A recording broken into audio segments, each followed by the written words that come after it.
میرے نبی پاک صلی اللہ علیہ وسلم نے فرمایا، سیاستہ میں حدیث ہے، فرمایا تم میں سے جو رب سے ملنے کو پسند کرتا ہے نا،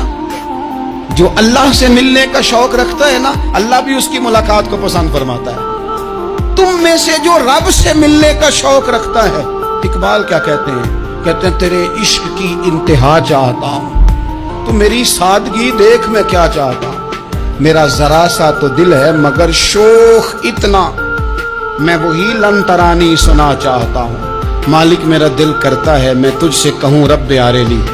میں تجھے دیکھنا چاہتا ہوں اور تو مجھے کہے لن ترانی، تو نہیں دیکھ سکتا، میرا ذرا سا تو دل ہے مگر شوق اتنا، میں بھی وہی لن ترانی سنا چاہتا ہوں۔ پھر خود ہی کہنے لگے او بھری بزم میں راز کی بات کہہ دی، میں بڑا بے ادب ہوں سزا چاہتا ہوں۔ یہ تو سب کو بتانے والی بات ہی نہیں تھی جو میں نے بتا دی، بھری بزم میں راز کی بات کہہ دی۔